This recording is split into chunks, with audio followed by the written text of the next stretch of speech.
Hola amigos, saludos cordiales, bienvenidos a La Ventana Esmeralda.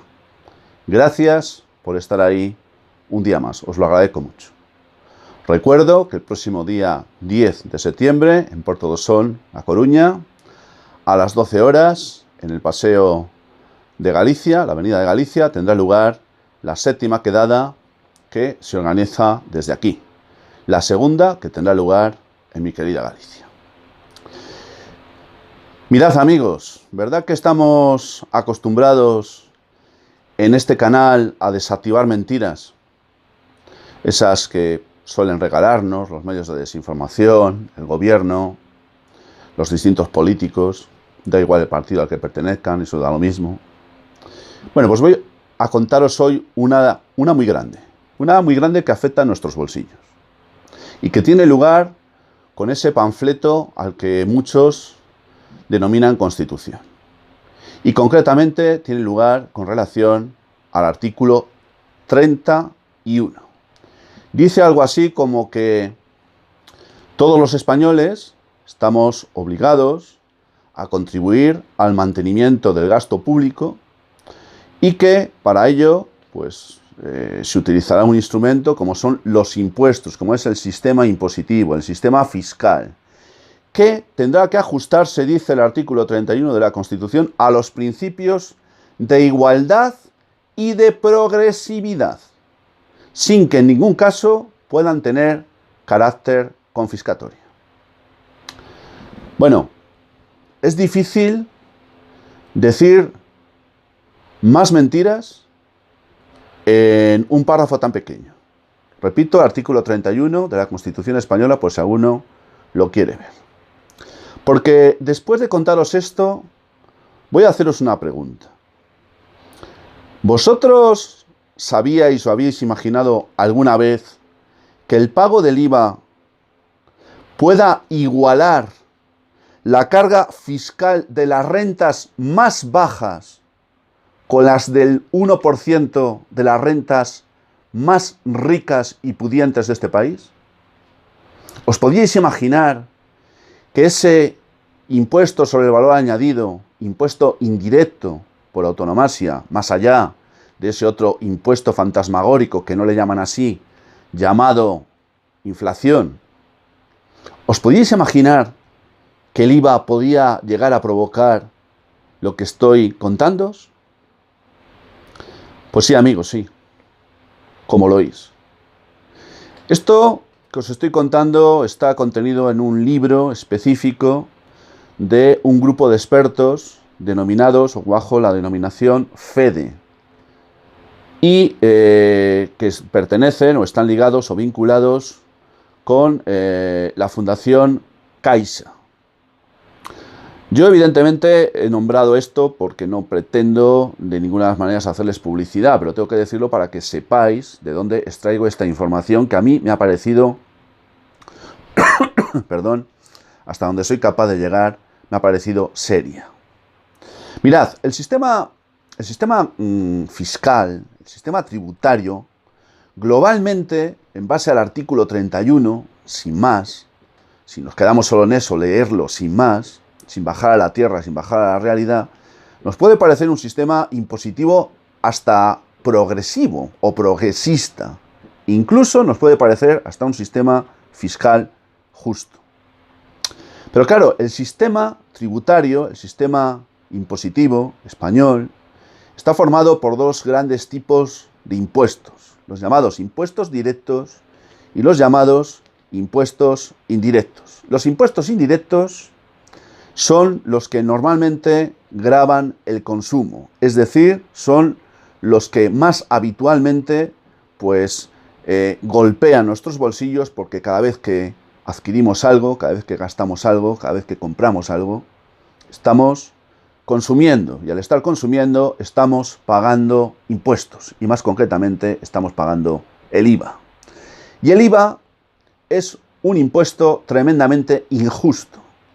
Porque si tú compras una barra de pan, te va a costar X más el IVA. Y ese IVA va a ser el mismo que si el que compra esa barra de pan es el rey de España. Exactamente el mismo.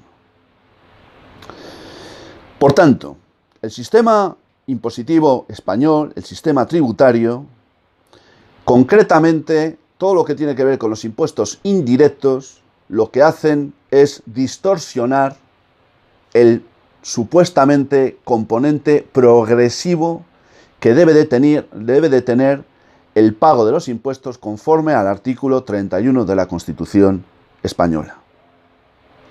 Al final, lo que se conoce como el tipo impositivo efectivo, es decir, el real, es decir, lo que al final pagamos de nuestro bolsillo de verdad, más allá de maquinaciones, más allá de historias, más allá de cuentos chinos y más allá de teorías baratas, el tipo impositivo efectivo, es decir, el que resulta de sumar los impuestos directos y los impuestos indirectos, resulta ser que en lo que concierne a las personas, a los ciudadanos o a los súbditos, como queréis llamarles, que tienen rentas más bajas, resulta que están pagando porcentajes impositivos mucho mayores que las rentas más altas, y más concretamente que ese 1% de las rentas más ricas.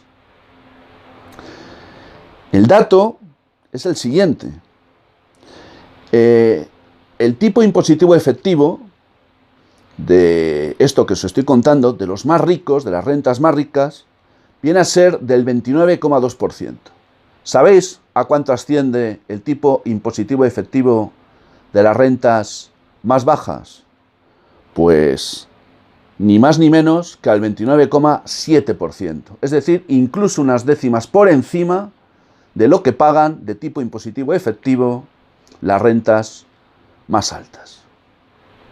Todo esto tiene que ver, os invito a que veáis el vídeo que hice hace escasas fechas, con el tema de la carga fiscal, o mejor dicho, de la presión fiscal y más concretamente del esfuerzo fiscal. Estos porcentajes a los que me acabo de referir ahora tienen mucho que ver con lo siguiente. Vamos a ver, si tú tienes 100 euros de renta y el vecino de enfrente tiene 1000 euros de renta, y vais a comprar un coche que vale, yo qué sé, por poner un ejemplo, 75 euros, ¿a quién le resulta mayor esfuerzo adquirir el vehículo? ¿Que vale lo mismo para el rico que para el pobre? ¿Al que tiene 100 euros o al que tiene una renta de 1000? En eso consiste el esfuerzo fiscal. Un esfuerzo fiscal que tratan de alguna manera disimular nuestras queridas autoridades tributarias. Tratan de alguna manera de ensombrecerlo. Prefieren hablar de presión fiscal que de esfuerzo fiscal. Y sin embargo el esfuerzo fiscal es mucho más real y da una visión mucho más certera de la realidad a la que el ciudadano o súbdito español tiene que enfrentarse cada día. El IVA no es el único impuesto indirecto. Impuestos indirectos son también, por ejemplo, el impuesto sobre actos jurídicos documentados y de transmisiones patrimoniales, los impuestos especiales, por ejemplo, los que pagamos cuando echamos gasolina o diésel a nuestro vehículo, o también el impuesto de vehículos de tracción mecánica. Son impuestos indirectos. Son impuestos que se pagan en la misma cuantía, sea quien sea el que tenga que afrontarlo. A diferencia, teóricamente, de lo que ocurre con los impuestos directos, donde la idea de la progresividad, en función de lo que se tiene, se pagaría supuestamente más por parte de quien más tiene y menos por parte de quien menos tiene, pero los impuestos indirectos son una cosa de la que habría también mucho que hablar, y otra cosa son los impuestos indirectos. Y de los impuestos indirectos, como he dicho antes, el IVA es el rey. Tenemos en este país un IVA reducido, tenemos también un IVA súper reducido, pero lo cierto y verdad es que se dice por parte de los expertos que han elaborado este informe que la única manera, a su juicio, de poder buscar o tratar de equiparar o de igualar un poco más estas situaciones tan injustamente desigualitarias a las que me estoy refiriendo sería la de imponer un único tipo fijo para el IVA que estaría o que debería de ser, o según ellos, de un 15%.